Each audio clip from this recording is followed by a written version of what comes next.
Al país de l'olivera hi ha un riu de paper, unes galtes color terra, un somriure d'argent.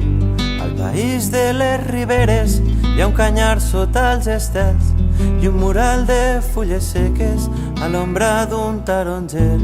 Al país de l'olivera.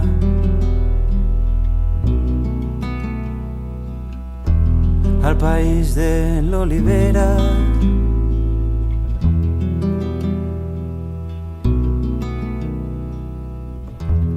Al país que dorm a l'era hi ha polsims de fruites velles. Bon dia a tots i a totes. Salutacions a l'IES Benicalap, que estem en contacte amb ells de forma online. Van a seguir aquesta xerrada de Pep Berger, la primera xerrada que fem compartida amb el IES de Benicalap. Em toca a mi una miqueta presentar la persona que ha vingut avui a fer la xerrada. La veritat no sé com presentar-la, company ja de fa uns anys d'ací de l'institut. Si l'he de definir d'alguna manera, doncs això, Pep, ante tot una gran persona, ara el coneixereu, amb moltes històries rebudes. Heu d'aprofitar tot el que es va contar, anava a dir d'una època, però d'un temps ja que hem de conèixer per saber sobretot d'on venim i cap a on anem. El tema principal de la xerrada són les cançons de taula. Si busqueu en internet cançons de taula no aneu a trobar res. Jo la primera vegada que vaig escoltar el terme va ser per ell, de les seues històries que contava, quan s'ajuntava la família, evidentment una època, anem a dir, on la televisió, tenia qui tenia televisió, els mòbils, no anem a parlar dels mòbils perquè no era com ara, aleshores evidentment l'entreteniment era un altre. Per tant, ell ens parlarà de totes aquestes històries que crec que hem de saber exprimir tots. Per tant, aprofiteu, he estat comentant en ell que si voleu parar, que no enteniu alguna cosa, alceu el braç. Aquest micro el tindré jo ahí darrere, si algú alça el braç que vol preguntar-li alguna cosa, m'aproparé i podeu preguntar-li. I jo crec que el millor és que es presente ell i un fort aplaudiment i donar-li la benvinguda a l'institut.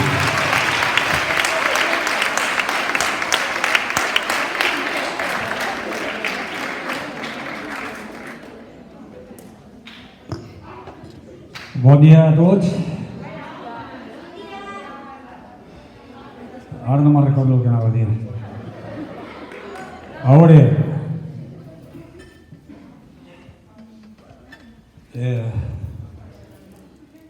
la presentació que he fet Ignasi és molt d'agrair. Volia dir-vos que va ser més vell, i intento no fer-me major, però vell sí, vell no puc evitar-ho. I quan te'l fas vell, les coses tenen un altre sabor. I per a mi,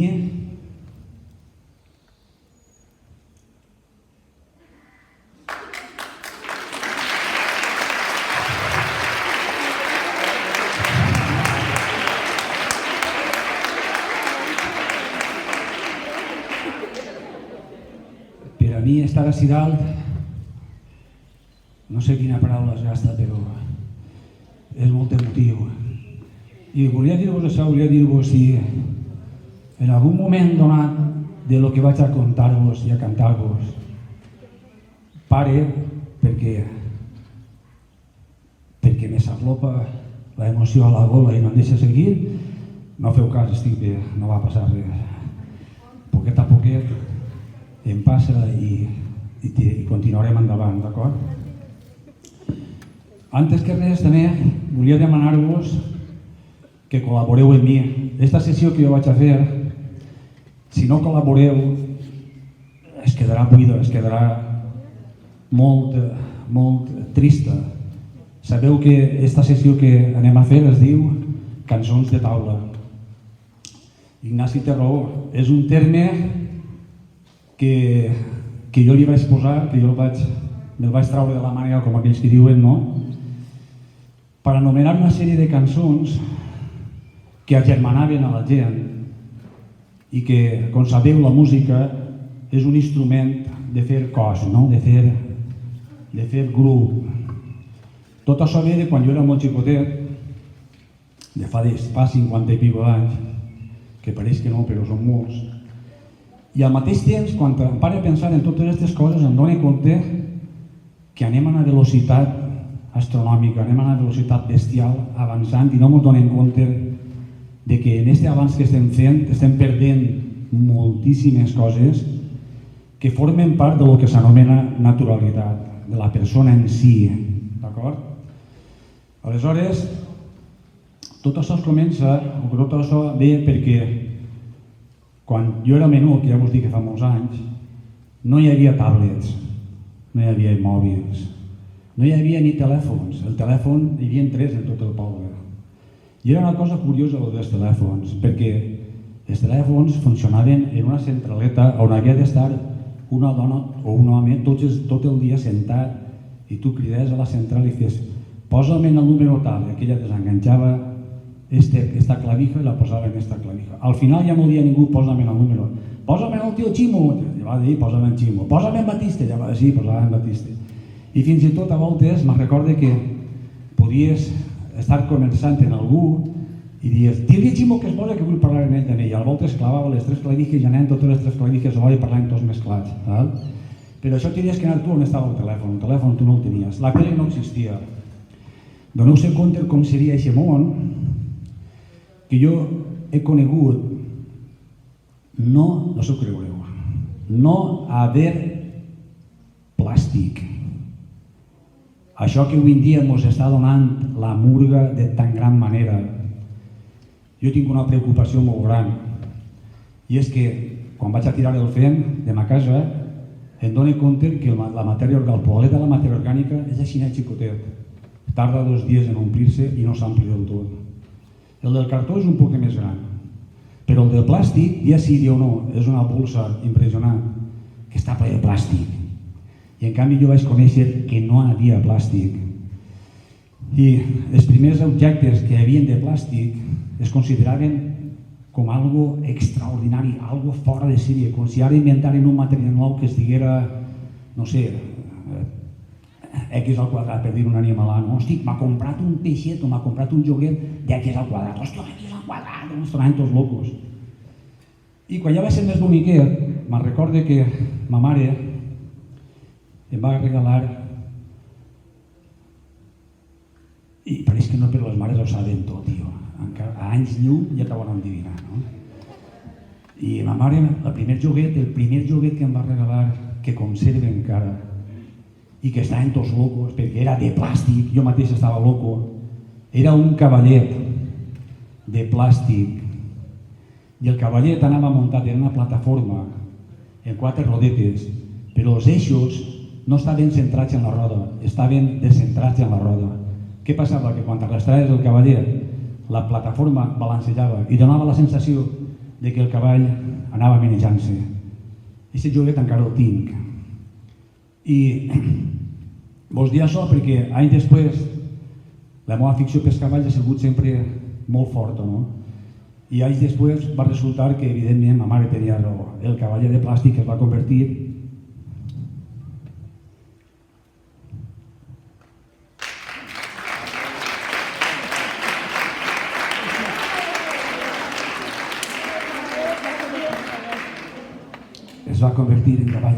en cavalls reals, en cavalls reals que m'han ensenyat moltíssimes coses. El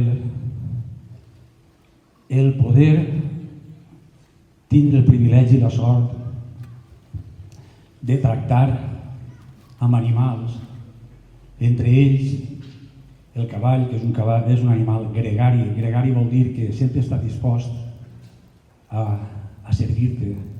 El poder tratar en animals, sigui el cavall o sigui qualsevol altre animal, el fer-te càrrec de la vida d'un animalet que depèn de tu, que saps que si tu no estigueres ahí, ell s'ho passaria mal. És molt educatiu i molt aconsellable a tots els nivells, d'acord? Bueno, tornem a aquesta època en què es cantaven aquestes cançons. No hi havia ràdios n'hi havia 3 en tot el carrer, teles, jo he conegut no haver-ne cap. de les primeres teles que es van comprar van ser les de m'abuelo, en la plaça del Mercat. I quan m'abuelo, aleshores es feien moltes corregudes de bou televisades. I quan hi havia corregudes de bous, m'abuelo feia «Esta vesprada torreja Manolete o Antonio Bienvenida, que vull que veureu, allí a casa està bé». I no entraven en casa, se sentaven a la porta del carrer, portaven caïdes, i m'abuelo posava la tele en la finestra, una tele en blanc i negre. I potser s'ajuntaven 14, 15 o 20 persones sentades allí, però en un ordre, en un silenci sepulcral, tots mirant la correguda de bous. Imagineu que increïble, no? Bueno, i quan venia l'estiu, què passava? Quan venia l'estiu, se anàvem a estiuar a la mar, però no com ara, que vas a les platges i les platges, encara que vosaltres us pareix bé com estan, perquè ja les heu conegudes tal conforme estan ara, les platges que tenim avui en dia són aberracions humanes. Hem destruït tot un ecosistema de muntanyars, ara li diuen dunes. Aquestes montonades d'arena que fa la mateixa mar, el mateix aire, el mateix vent de llevant i el mateix vent de ponent i que canvien, com en el desert. Això es diu el muntanyar. Per almenys així ho he dit jo tota la vida. I en el muntanyar se'ls han carregat tots els muntanyars, han clavat els apartaments damunt dels muntanyars, han arrimat, s'han endut tota l'arena, ho hem fet els humans, ho hem fet nosaltres. Hem fet a vora mar unes torres impensables d'edificis. Hem escampat asfalt per tot arreu. Quan jo era nano tot això no existia. Quan jo era xicotet anàvem a la mar, molts caminant. Altres, mon tio Semión, que tenia carro, anàvem en el carro, carregaven de tot dalt del carro. A mi m'encantava pujar en la telera del carro. La telera del carro és una de les barres que travessen davant o darrere, n'hi ha dos teleres, o en la barra, al mateix temps m'assentava en la telera, m'assentava en la barra i em recolzava en les anques de l'àcar i el ritme, pim-pam, per a la mar. I tot això, quan pujàvem al carro, era un món, per a mi que era xocotet, era meravellós sentir l'olor de la corretja, sentir l'olor del cuero treballat, del cuero engreixat, sentir l'olor de l'animal. Era una amalgama d'olors, passaves per els horts i senties tota una mescla d'olors que actualment o han desaparegut o la gent, per compte de dir que això és una olor, diu que fa pudor. Me recorde que jo en el meu cotxe, me'n torno ara sí per lo de l'olor i de la pudor, jo feia herba per als meus cavalls, herba alfals. L'herba alfals quan la seques fa una olor dolça, molt bona. Bueno, per a mi és una olor dolça i molt bona. La meva filla Maria, que s'ha criat en companyia meva i m'acompanyava sempre a tots aquests puestos, a ella també la notava aquesta olor des de xicotiua i la tenia intrínseca, és una olor. Per a ella també era molt bona. Què passava? Que pujava la meva filla al meu cotxe i feia «Papà, este del cotxe, quina olor més bona fa d'herba». Jo sí, el pare també li agrada. I en canvi, quan te'n tocava per telèfon, ella deia «Pare, vine per mi que estem en tal puesto, ella i les amiguetes». Pujaven les amiguetes i pujava la meva filla i les amiguetes feien «Mi caguen, que pudor faci dalt!» A eixa olor dolça d'herba, els xiquetes li diuen que feia pudor. A l'olor del cuero li diuen que fa pudor. A l'olor del canyar, de la boga, de totes les olors naturals, ara ja no són olors, ara són pudors. Ara tot fa pudor, tot fa pudor. Ma mare a voltes, pobreta, quan encara vivia m'abraçava, li agradava molt fer-ho perquè al mateix temps que jo soc el seu fill i ella em volia molt i m'abraçava, jo també, era perquè dia que jo feia l'olor de son pare. I és que tens la mateixa olor de mon pare. Jo també me'n recordo d'això, era xocotet, botava de dir, m'anava a dormir al llit de mon pare i ma mare i encara tinc així dins clavar l'olor que feia mon pare. Avui en dia aquesta olor tots li diuen pudor. Hòstia, que pudor fas? I què et fa pudor, tio? És l'olor de cos humà. És una olor natural. Hi ha que distingir l'olor natural del cos humà a l'olor del guarringui, que no es llava la sobaquera ni l'entrecuix en la setmana, evidentment, això sí que seria ja més mal de tragar, però una persona que va neta, i no fa falta que siga en sabull, en esponja, ni en rascar-se. Aquesta persona té la seva olor característica, i és una olor, no és una pudor, d'acord? Tornem a treure el darrere. Bueno, doncs, en l'estiu anàvem a estiuar a passar 15 o 20 dies a la mar. I era algo màgic. Avui és impensable poder fer això. Ens pensem que som privilegiats perquè ens anem a estiuar en un apartament en el que tens que pujar en l'ascensor el que fa 7 o 8 pisos d'altura. Ruïdo pa amunt, ruïdo pa avall. Estem que l'ascensor agarra les escales pa amunt, pa avall. Veus la mar entre 4 o 5 apartaments, el que tinga més sort que està més a la voreta de davant, no? I després ve la nit i hi ha un cacau que no el pots aclarir. El restaurant, el parc d'atraccions de xiquets, els veïns que no paren de bramar i tal i qual. Quan jo era nano tot això no existia. No hi havia asfalt, no hi havia finques, no hi havia ascensors, no hi havia cotxes, ni un. I arribàvem a la mar en el carro del tio Senyor, en el carret i la burreta del tio Sauret i en el camió de mon pare, que carregaven tot el que feia falta per fer la barraca. I muntàvem el que es diu una barraca. No una xabola, que diuen els castellans. Una barraca en totes les de la llei, en totes les condicions. I no la muntàvem darrere del muntanyar, no. La muntàvem davant del muntanyar, a 60 o 70 metres de les zones de la mar. I tu estaves dins de la barraca i senties la mar com parlava, contínuament estava dient coses. I jo me'n recordo molt que despertar-te, dormir a la barraca era un luxe, però despertar-te era un luxe ja suprem. Estar gitat, en tan xicotet que era que tinc la imatge clavada i dir és que la tinc, la veig. Estar gitat, sentir la mar, despertar-me i al obrir els ulls veure com el sol lluernava damunt de la mar, com si fos la panxa d'un peix tota plena d'escates dorades, totes lluernant a 1000 per hora, no? I obries els ulls i ves aquell lluernar i fes, mare, que cosa més bonica. Tot això s'ha acabat. I per què ve a la mar? Perquè les barraques estaven fetes totes en material natural. No hi havia ni aluminis, ni vidres, ni ferros. Tot el que hi havia era natural, tot era natura pura i dura. Eren puntals. Els puntals són la part més alta d'algunes coníferes, entre elles els cedros i el que vosaltres conegueu com els xiprers, que són pals molt rectes, molt finets, i que si es tallen en lluna vella duren tota la vida, no es podreixen mai.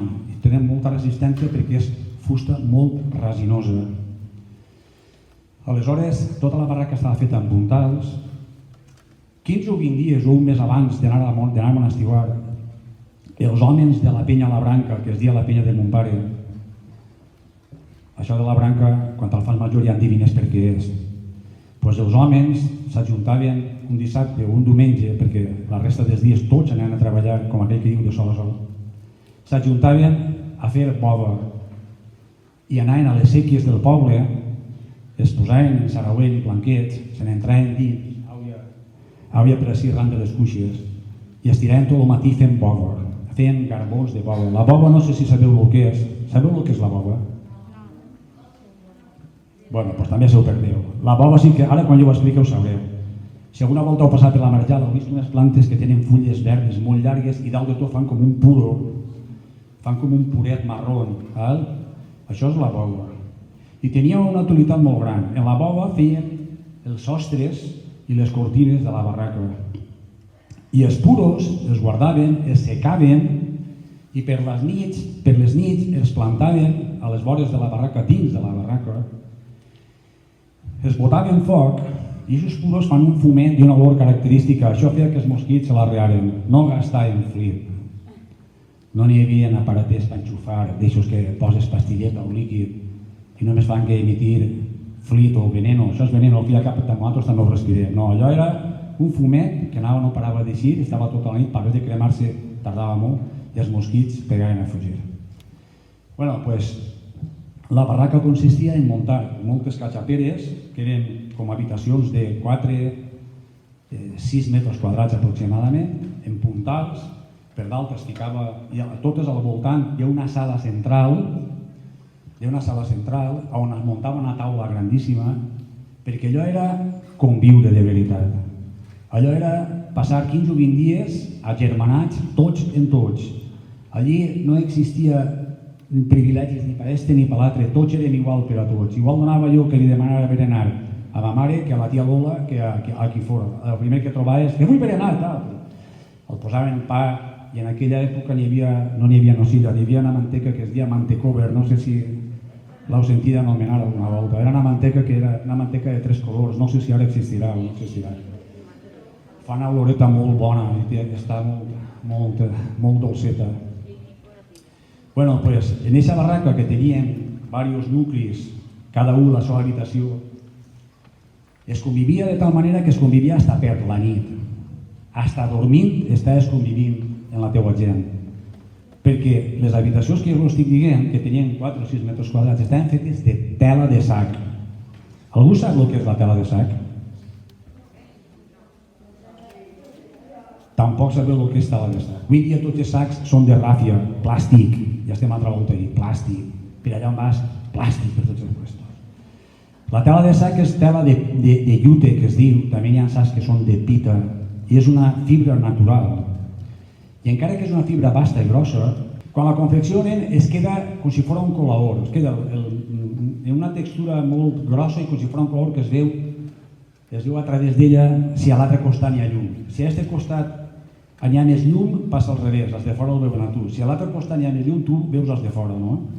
Jo me recordo d'anar-me'n a dormir, perquè sí que ens visitàvem més pronte, i entre aquest colaoret de tela de sac veies els pares, els tios, els abuelos, sentats en la gran taula central de la nave de la barraca, xerrant, no? I de tant en tant passava això per el qual estem així. De tant en tant es començava algú a cantar, perquè ja vos dic, la música, no hi havia música en conserva, se la tenien que fer ells mateixos la seva música, d'acord?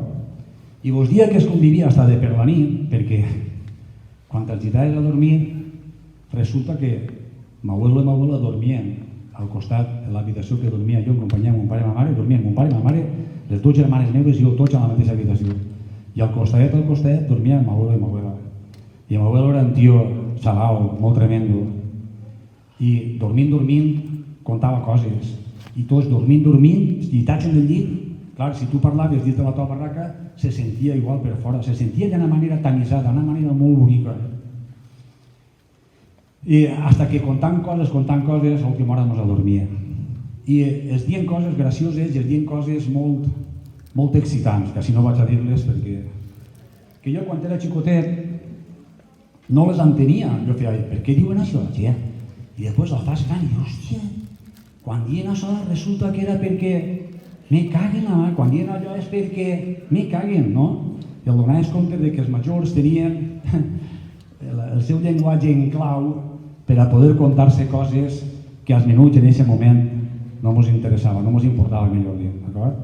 Bueno, doncs quan estaves excitat, i a voltes antes d'excitar-te, que te n'anaves a dormir, se sentia alguna persona, normalment els homes, no sé per què, sempre començaven els homes, a cantar el que jo he anomenat cançons de taula. I per què he anomenat aquestes cançons de taula? Per això, perquè se cantaven quan estaven sentats a taula.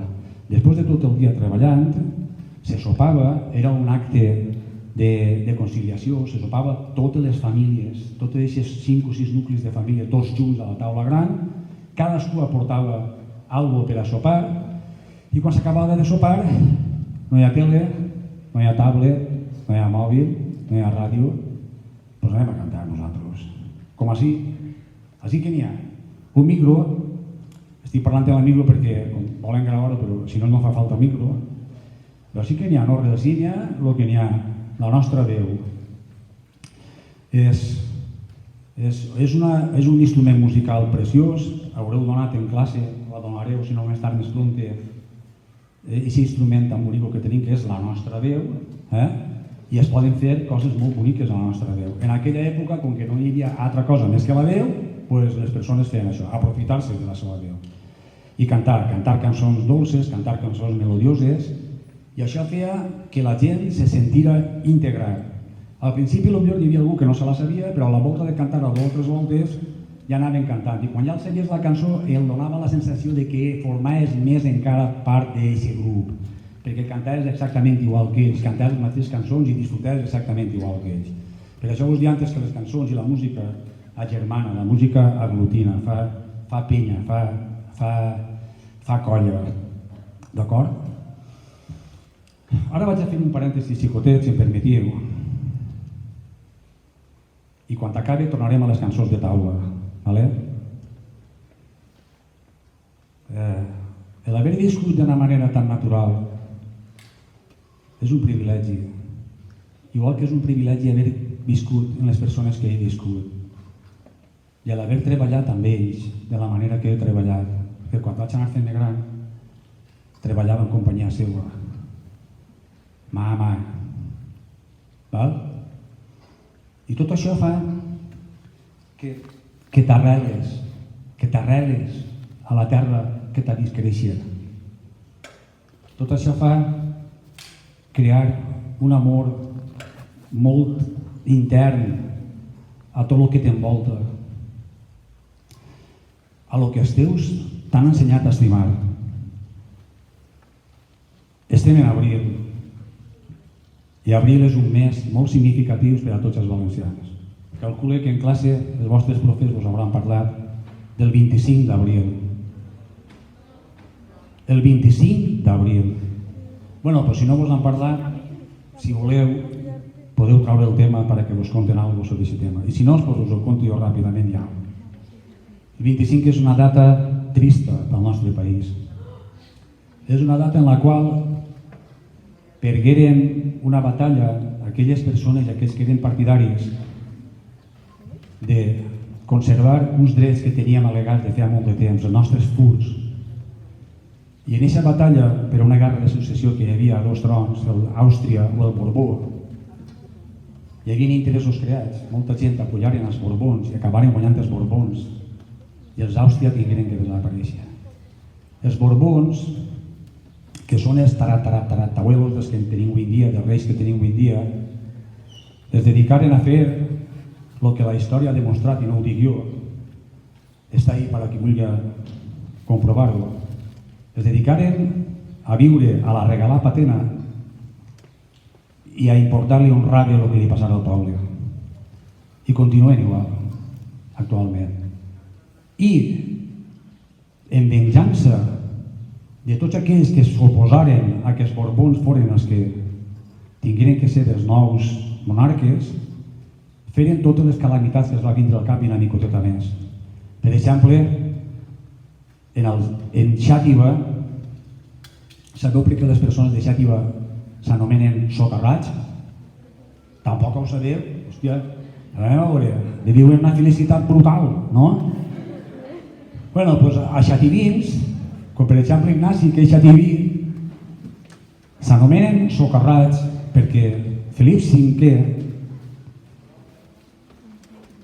en represàlia per haver sigut una ciutat que va defendre els seus drets i els drets de tots els valencians, la va incendiar, li botà foc en les persones dins, als graners, perquè en aquella època no hi havia finques. És que estic parlant i potser estic pensant que ja estaven en les finques que hi ha avui dia. No, en aquella època tot el que hi havia eren cases en planta baixa, primera planta on hi havia un graner i un corralot ben gran per a guardar animals per a proveir-se.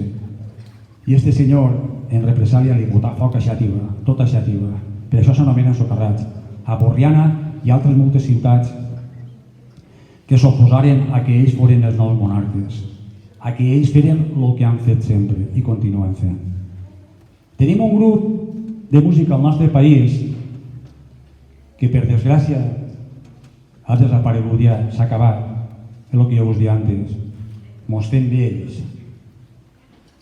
Mos resistim a fer-nos majors, però vells no podem resistir-nos. I aquest grup es diu Altall. Algú sap quin grup és el d'Altall? Ostres, que guai!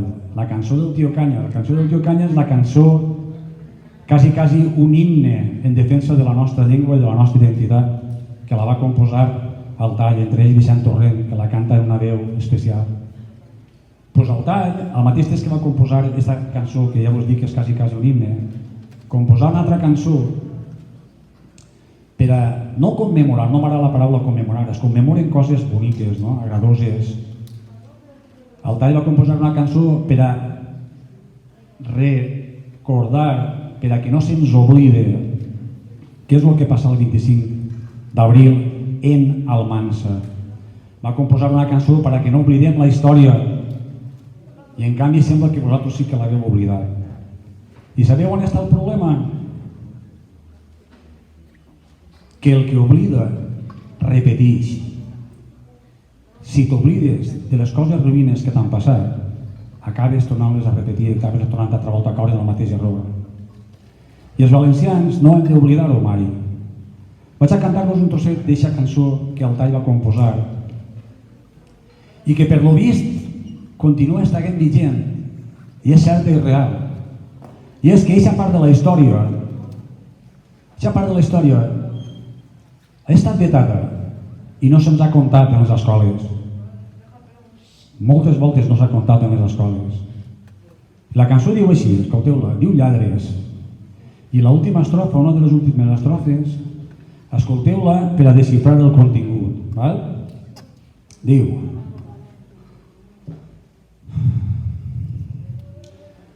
no s'ensenya en les escoles com es va esclafar un país, perquè d'aquella sembrada continuen collint fruit. Hi ha un licor en la resina dels antics oliverals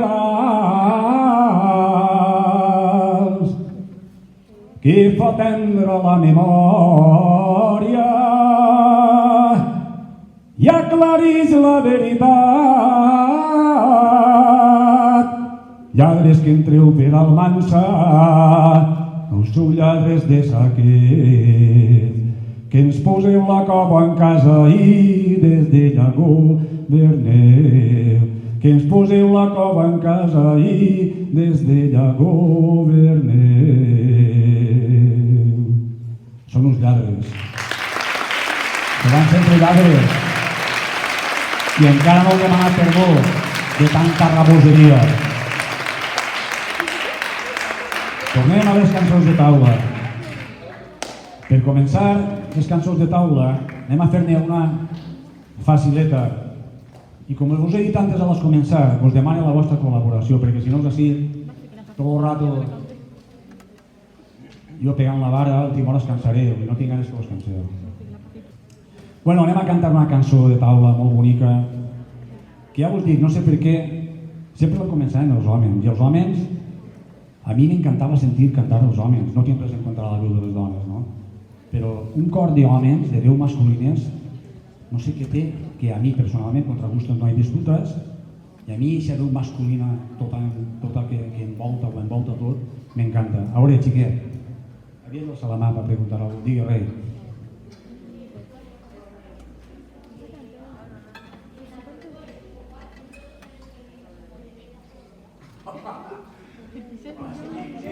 És bona, tio. Vaig avançar-me a contar... Ha preguntat, en la teva època, què era el que més feliç el feia, no? En la meva època, el que més feliç em feia de tot era veure arribar a mon pare a poqueta nit, o a casa quan estàvem al poble, o en la barraca. Però això tampoc era el més feliç. Hi havia moltes coses que m'omplien i que em feien molt feliç. Jo sempre dic que em considero una persona privilegiada, soc feliç en poquet. Aquell que no sap ser feliç ell mateix i en poquet no serà feliç en sa vida. Sempre buscarà més, sempre viurà l'angoixa de més, ho entens? Tu imagina si jo era feliç i me conformava en poquet,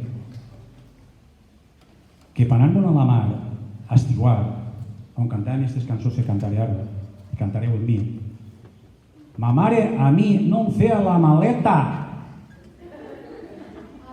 Ara se n'aneu de cap de setmana a casa algun company, algun amic o de cada setmana a una casa de camp que heu alquilat. I tens que llogar un remolque, macho, per portar tot el que tens que portar. Tots porten 2 o 3 maletes, però anem a veure bé, que anem a passar un cap de setmana. I es posen en la maleta 2 pantalons, 4 camises, 7 o 8 bragues, 45 calzoncillos, 25 calcetins, la tablet, les raquetes del pàdel, les pilotes... Però, para una miqueta. Anem a estar un cap de setmana i anem a veure si som capaços de conviure, estar tranquils, relaxats, xerrar, parlar entre nosaltres. Doncs ma mare, quan jo era xicotet, no em feia maleta. Jo em passava els 25 o 30 dies que em passava en la mar en un pelele, que no sabeu el que és. Un pelele era un slip, com un slip, però que per compte ser un slip d'això d'apretadets, era un slip tot bombatxo, roger, com si foren floretes blanquetes. Un dia portaré la foto a la veure, m'ha flipat. I ma mare em posava el pelele i quan passaven els 30 i pico dies pujava dalt del camió, dalt del carro de Montió Senior i cap a casa, macho. I no n'hi havia més ja. No hi havia maleta. I tu dius, com era feliç? Ma mare de matí... Ma mare de matí em dia: Osa, vols que la fas anar a canya i te'n vas a pescar? Jo estava loco en pescar, m'agradava molt estar a veure ta mare, agarrar petxines. I en aquella època trencaven les agones. Quan se retiraven les agones, ves voltets. I aquests voltets anaven i fleixin en les mans i eren o carrancs o petxines. Actualment no ne trobes uno ni per casualitat. Mos ho han carregat tot. Bueno, doncs jo agarrava i ma mare em diu: vols que mare fas anar a canya i vas a pescar? Sí, mare, vull que anar a pescar. Saps què feia ma mare? Se anava al canyar que teníem allà darrere la barraca i tallava una canya mascle, que tampoc sabeu distingir què és una canya mascle i què és una canya femella. I actualment estem tan artificialitzats que tot el que tinga que veure en el que naix de la terra no hi ha ningú que sàpiga res, estan tots perduts. Com sabem que una canya és mascle o que una canya és femella? Bueno, jo us ho diré.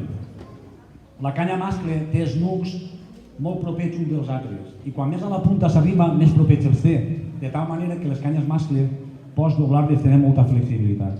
Ma mare tallava una punta de canya mascle, em posava un fil de cosir i una agulla de cap doblada, li agarrava un trosset de cancel·lar i per la part de la columna que està més dura li pegava 2 enganxons a la punta de l'agulla doblada i ala, ja pots anar-te'n a pescar. Perdoneu, en un tapó d'una garrafa que funcionava en un trosset de canya, jo me anava a la voreta de la mar i em passava les hores mortes en la canyeta, tirant la canyeta per veure si pescava alguna cosa. Evidentment no pescava res, però igual, jo era feliç. En els balls banyats, en la fresqueta, veient com em pegava les agones i de quan en quan alçava i sí que pescava algun carrancot que s'havia agarrat a la carn per això. Quan agarrava el carrancot estava més content. M'abuelo m'ensenyava a agarrar els carrans perquè no em pescava, perquè al principi em posava a xillar, endavant, i m'abuelo veia. Ara veuràs com ho tens que fer. Jo així era feliç, tan simple com això. Això per a mi era una felicitat, passant-me aquestes hores. I passant-me, en aquella època no anàvem muntats com si foren taraboners, muntats de greix. Vas a la mar i van tots muntats, tots més lluents que una esparsa, tots plens de crema i de crema. En aquella època no t'untaves de res. I m'abuelo un dia: pren el sol a muntó i així allà l'hivern no el costimaràs. Què collons de prendre el sol a muntó? Prenia el sol les 24 hores del dia, bueno, les 12, mentre el sol estava fora. Anàvem tot el dia en el pelele i com si fos estar-sant, tot el dia rolant pel món. Bueno, on estàvem antes de fer este parèntesi? A la cançó, anem a la cançó. Ja que anem a estiuar en la barraca, anem a cantar la cançó de la barraca, una cançó molt bonica. Jo vos canto un trosset i aneu memoritzant la cina, després m'acompanyeu a mi, val? Qui em compra una barraca, carinyo, morena, la tinc a la vora de la mar.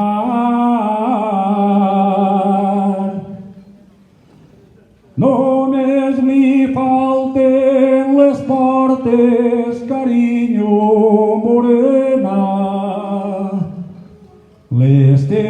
teules i el fumeral, les teules i el fumeral.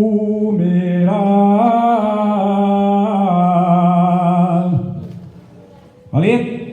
Segueix un trosset més, però és que si no ens donarà temps. L'altre trosset és més ràpid. Anem a cantar este en companyia meva. Mira, anem a fer-ho per frases. La primera frase. Memoriseu l'entonació i memoriseu la lletra, que és molt fàcil. Qui compra una barraca? Vale? I és de cantar-ho jo soles. Si foren capaços de cantar-ho tots en rigor, en exactitud, els donaríeu compte lo bonico que fa, lo bonico que és, val? Jo quan era menut sentia cantar a tots els meus convidents, a Déu, a pèl, conforme es diu, a pèl, cantar a pèl, que també es diu a capella, o sigui, científicament o acadèmicament dirien cantar a capella. En valencià es diu a pèl, és dir, sense res, nuet. I sents cantar a aquestes persones totes alhora, i és d'una bellesa brutal. A veure si sou capaços de cantar-ho amb mi. Qui compra una barraca? I l'entonació és esta. Qui compra una barraca? Vale? Pareu. Sé que aquesta assignatura és una assignatura pendent. Jo he sigut profe mestre de música sinalparra durant uns quants anys i sé que fer-vos cantar és molt difícil. A mi sempre m'ha costat molt fer cantar els meus alumnes. No sé per què, però què passa? Amolleu-se la veu, amolleu-la, deixeu-la lliure, deixeu-la que expressi. Si cantant aquestes cançons esteu lligant-los en aquestes persones que ens han antecedit a nosaltres. Vale, va, anem a cantar tots. Qui compra una barraca? Quan jo diga dos, gravem. A veure, per fan.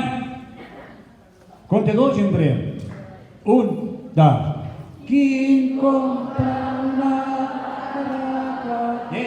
Qui compra una... L'aguantem. No qui compra una barraca, no. Qui compra una barraca? Vale? Un, dos. Qui compra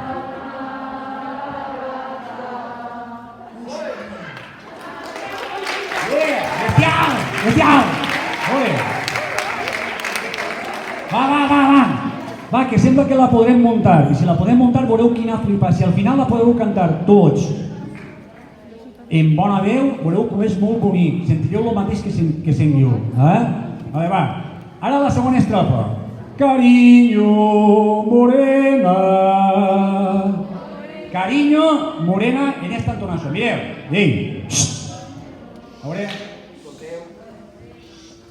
A veure, per favor, us ho demane, per favor, amb molta educació, per favor. Quan jo faig així vol dir gravar. Quan faig així vol dir soltar. Vale? Amollar. Però que no tinc que estar dient a cada volta. Gravé! No. Anem a gravar. Cariño morena. Compte dos. Un, dos. Cariño morena. Tío, no ho sé. Va, igual. Deixa estar al micro, igual. Gravem. Cariño morena.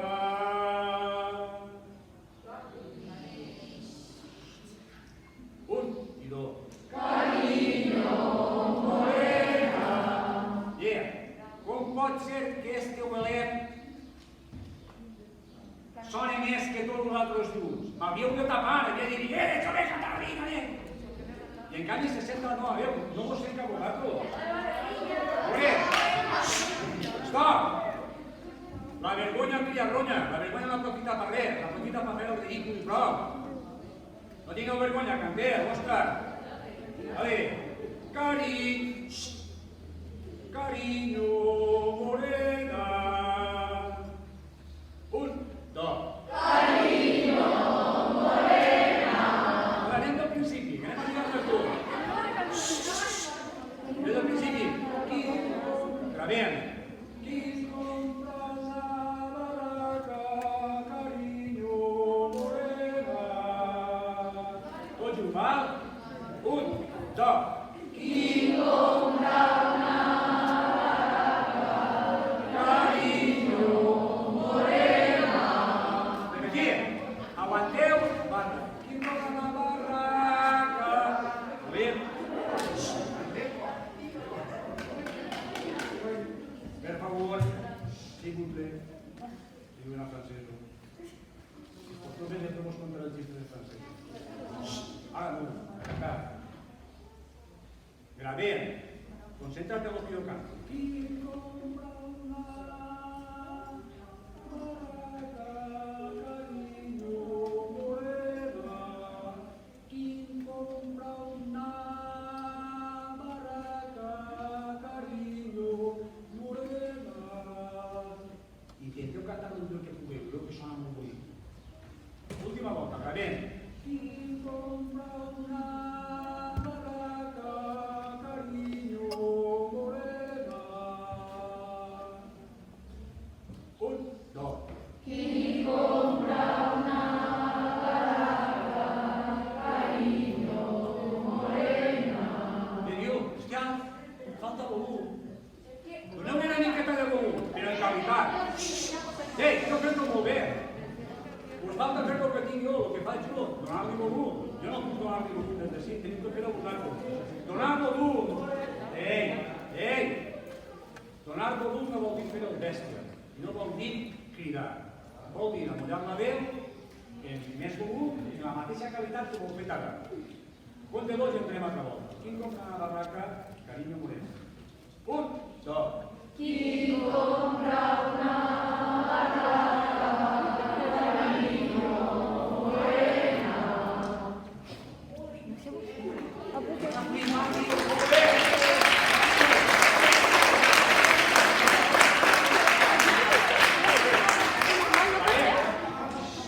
Pareu, per favor, maravillada que quan estem passant de temps. Ja t'has acabat el temps, encara m'has començat. Gravar. Qui compra una barraca, carinyo, morena. Dona qualitat i volum. Un, dos. Qui compra una barraca, carinyo, morena. Vale, ara. Bé, anem a la segona. Anem a la segona. La tinc a la vora de la mar. Aneu gravant, torneu a cantar. Sí, només estic cantant jo, però solament des de tot. Ara anem a assajar la segona part. La primera part ja hem assajat. I la segona part fa com que ja expliquem-ho. Graveu-s'ho ahir, que són molt bons. La tinc a la vora de la mar. Repetís. La tinc a la vora de la mar. Tinc com una barraca, carinyo morena, la tinc a la vora de la mar. Ara és la tinc a la vora de la mar. Última, gravant, última de gravació. La tinc a la vora de la mar. Compte dos. Un, dos. La tinc a la vora de la mar. Marta! Bien. Mar, sempre sí. Mar, un, dos. Un, dos.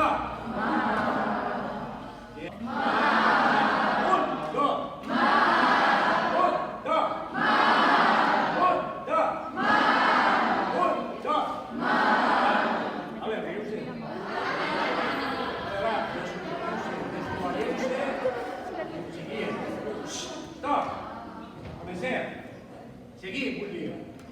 La tinc a la vora, la tinc... Som totes, és la mateixa nota tot el rato. La tinc a la vora de la mar. Fàcil! La tinc a la vora de la mar. Valent? 1, 2. La tinc a la vora de la mar. Stop. Stop. No està mal, però no descoordinat. Per favor, podeu callar. Esta cançó va per Alexander, que no la canta bé.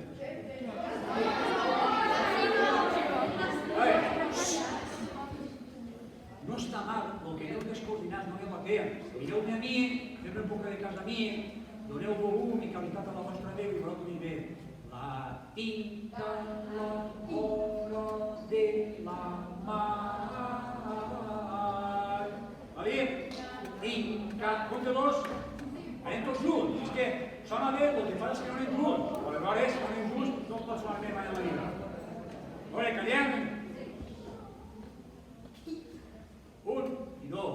La tinc a la vora de la mar. Repetim. 1, 2. La tinc a la vora de la mar. Ara, l'altra sola. 2. Tinc contra una carinyo morena.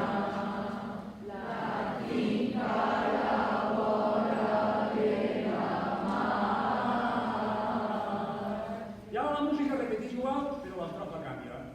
Només li falten les portes, carinyo morena, les teules i el fumeral,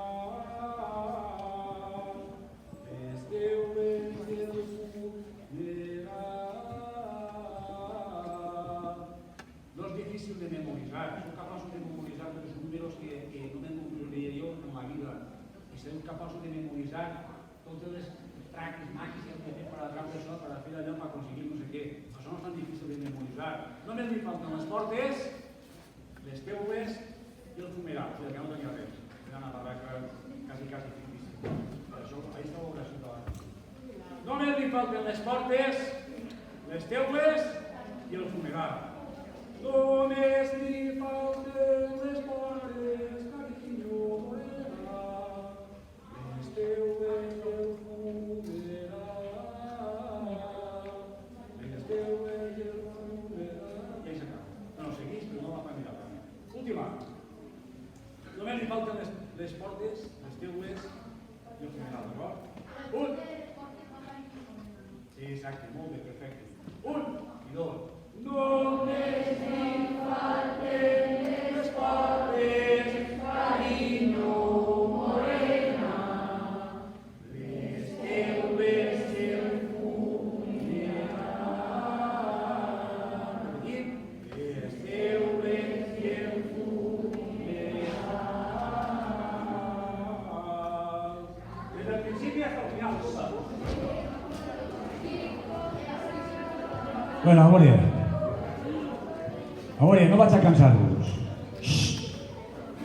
No vaig a cansar-vos. Estaria guai que tinguéreu una miqueta més d'alegria. La vida és actitud. La vida és actitud. Jo, per exemple, ara us faré l'exemple que l'altre dia mos discutirem, els fills i jo. És dir, canvia molt d'una actitud positiva a una actitud negativa. I és la mateixa persona. Jo me dic, este soc jo,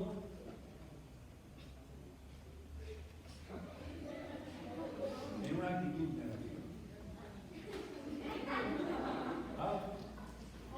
Vas caminant.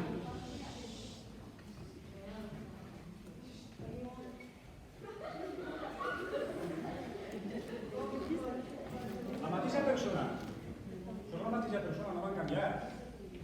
La mateixa persona és la mateixa actitud que som.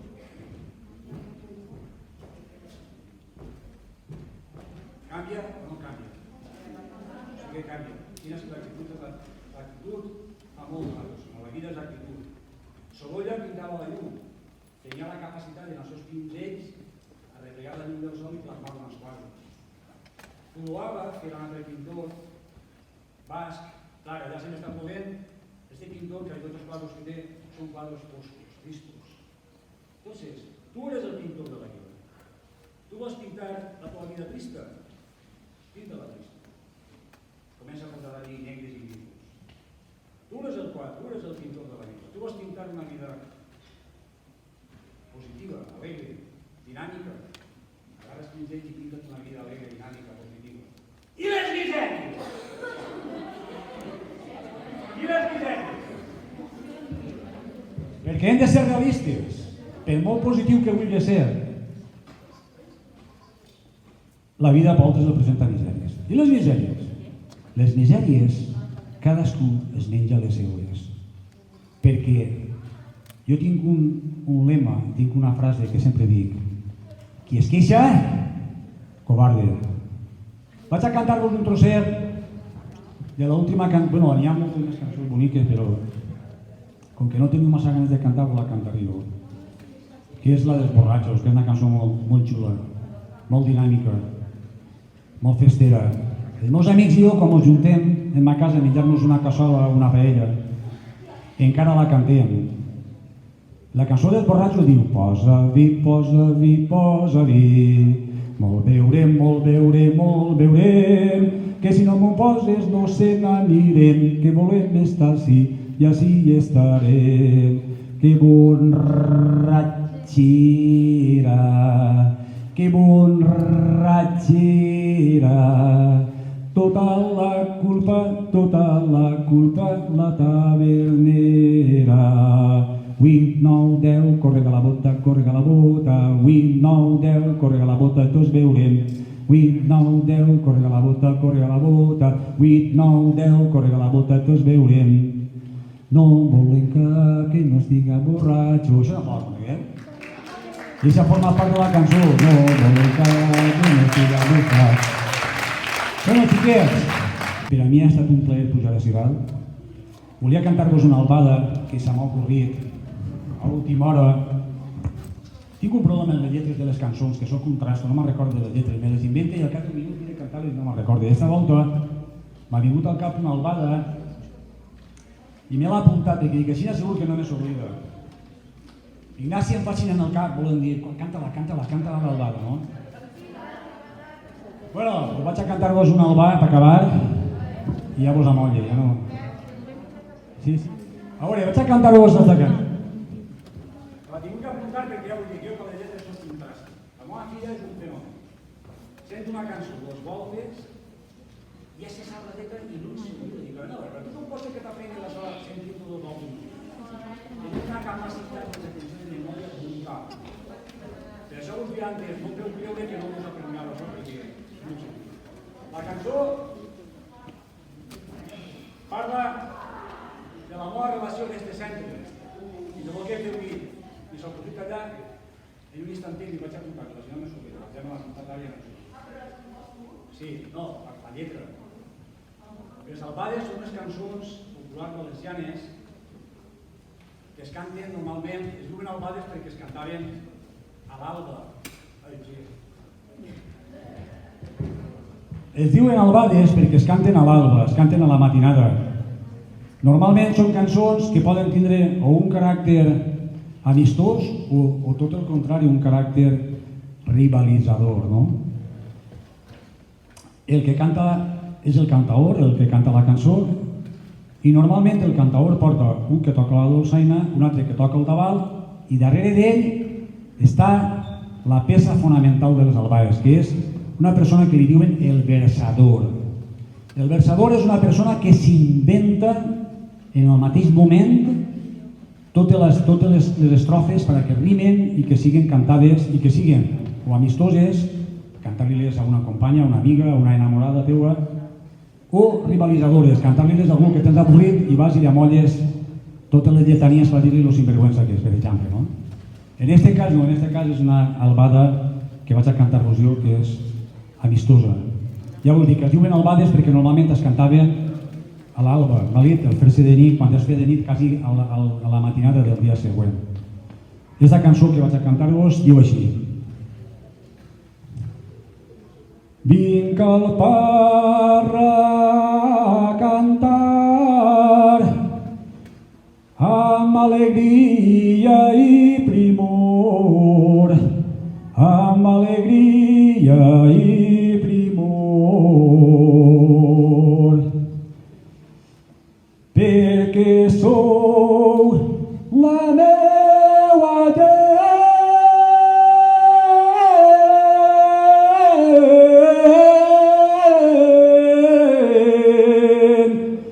i esta també és ma casa on sempre he trobat molt d'amor.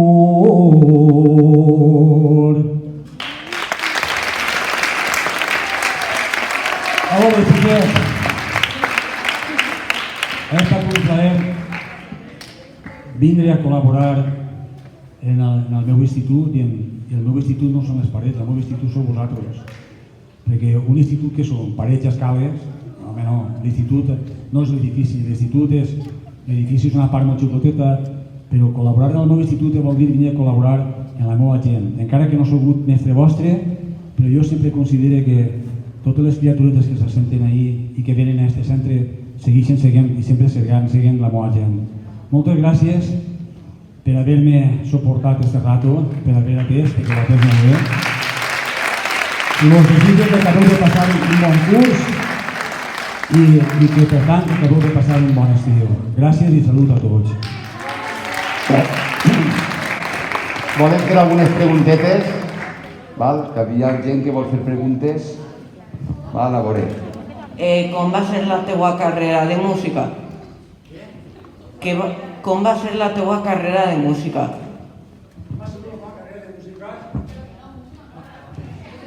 Això també forma part d'algo curiós. Jo tenia 8 anys quan vaig començar a estudiar música.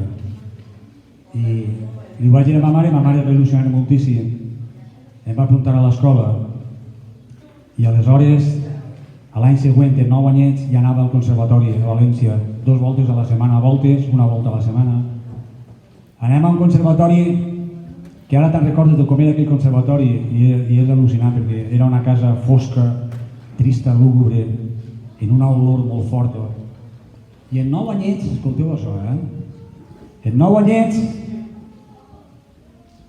fletàvem, en la Societat de Banda de Música, fletàvem un autobús i anàvem tots juntets, tots els que eren músics. I en 9 anys, ma mare m'amullava, i mon pare, dalt de l'autobús cara a València, i després busca la vida, xiquet. Quan arribes a València, busca la vida. Paràvem abans, molt més abans, a la plaça de la Reina i a Peuet, al conservatori. Abans de començar les classes del conservatori, acompanyia el meu mestre Arnau, el mestre de la música, que era un fenomen. Ens passàvem un parell de dies mirant els horaris per a poder coordinar totes les assignatures i fer el màxim número d'assignatures possible en un dia. Solfeig, conjunt vocal, teoria de la música, dictat, etc. I aleshores, si podia ser en un dia, fes totes les assignatures per no tenir que fer 2 viatges. Quasi sempre era impossible, havien de fer normalment 2 viatges. I en 9 anyets, en 9 anys, 2 voltes a la setmana, agarrava l'autobús i me n'anava a València al conservatori. Me n'anava a les 3:30 de la vesprada i tornava a les 9 de la nit. Avui en dia és impensable. Avui en dia les mares, jo no sé el que passa, que es pensen, les mares i els pares d'avui en dia, es pensen que la terra ens ho té que tragar. Esta sessió té sentit. Si teniu il·lusió, teniu ganes de contactar a través d'aquestes cançons en el que és la vostra música, l'ADN de la vostra música. Al fi i al cap és contactar. Jo, per exemple, quan les cante, és que clar, és que quan jo ho he viscut en directe, quan jo canto aquestes cançons, veig amb mon pare, veig amb un tio senyor, veig el tio Benito, veig el tio Saurer, veig a totes les persones en les que he conviscut. I el que vos dia antes, aquestes cançons a mi em fan sentir-me arrelat a la meva terra i a la meva gent. I sempre és millor quedar-se un poquet amb la mena a la boca. Jo ja vos dic, si voleu que vingui un altre dia a cantar i cantem unes cançons que m'han faltat. I per exemple hi ha una bonica que es diu Picanya, que parla de conforme es treballava abans, que es treballava el camp tot a mans, no com avui, que es treballa tot en productes químics, i mos ho estem carregant tot, no? La de Picanya, redeu picanya, quina ulla cau, picanya. Imagineu-vos el que estic cantant jo si ho cantàrem tots en aquesta qualitat de veu. Seria una flipada, jo em quedaria loco. Redeu picanya, quina ulla cau. Hi ha una estrofa molt bonica que parla de la relació de l'amo i del treballador i diu: quan en lloc intercavar pel camí hem d'esmorzar i a migdia cau l'amo que això s'ha d'acabar. Vos donaré un 15 més, redeu quin amargor, Déu mos lliure de baixar en el temps de la calor. Picanya, redeu picanya, redeu. I ara podíem fer una segona veu que és picanya, picanya, picanya, redeu picanya, redeu picanya, quina ulla cau. I hi ha una altra estrofa molt gracioseta que diu: Carolina, Carolina, que la burra està prenyada, qui te ho havia de dir? Mascle o femella de parir, parirà nou de primor. Redeu quin amargor, Déu mos lliure de baixar en el temps de la calor. Hola, xiquets, el que voleu tant, ha estat un plaer estar amb vosaltres. Si vos apetís, parleu les troples i dic un altre dia i cantem unes quantes cançons més, d'acord? Jo sempre dic que tinc un gran problema. Jo tinc un gran problema. I és que m'agraden moltíssimes coses. M'agrada moltíssim fer esport de totes les classes. Nadar, jugar a futbol, bicicleta, córrer. M'agrada llegir, m'agrada molt escriure. M'agrada pintar, m'agrada produir les meves hortalisses, m'agraden tota classe dels animals. Aleshores, no sé el que és. Jo, per exemple, quan era profe, quan era mestre, a la meva tutoria, les primeres sessions de classe diem als alumnes: tragueu el vostre diccionari personal.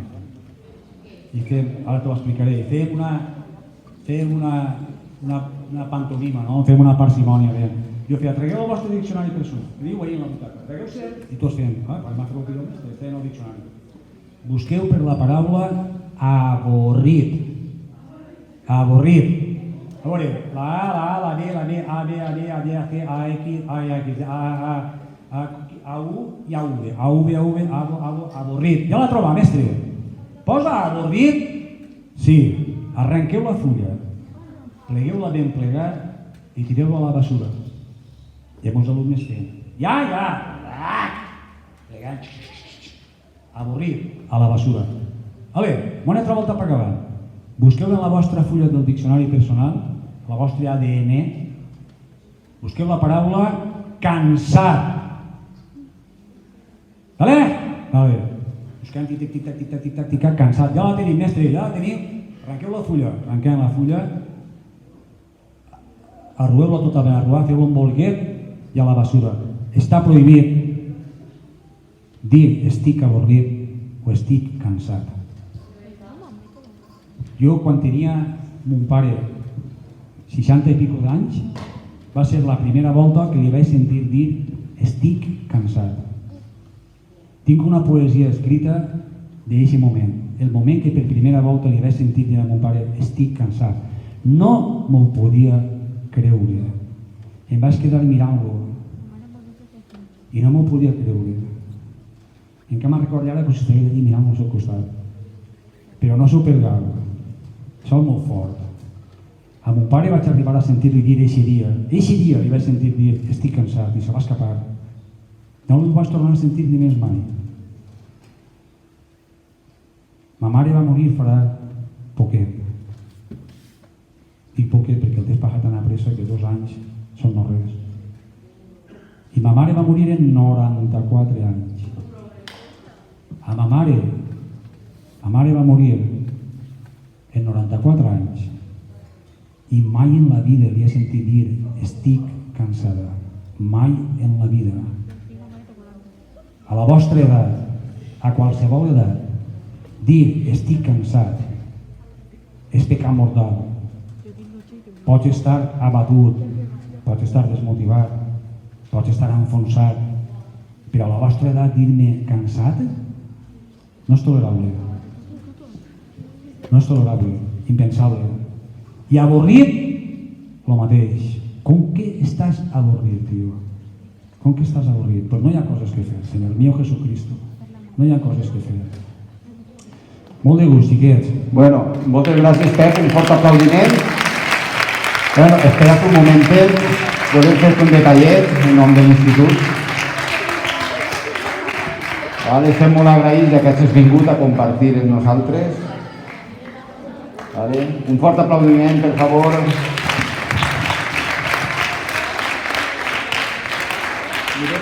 Això no estava previst, això no estava en el paper. Però bé, moltes gràcies, no calia tant. Però moltes gràcies.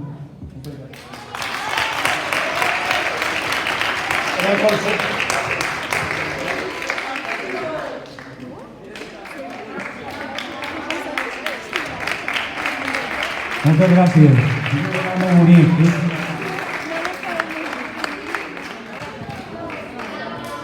Bueno,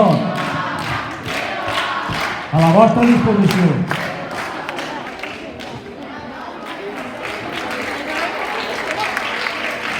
És un llibre de rondalles valencianes. Quina flipa, xavals. Una altra cosa que tindríeu que demanar un poquet també és això, que vos conten contes. Heu perdut la capacitat d'escoltar contes molt bonics i els contes obrin la ment d'una manera brutal. Este que m'heu regalat a mi, moltes gràcies, de rondalles valencianes, és una joia. Això és una joia de la nostra cultura. Moltes gràcies, de veritat.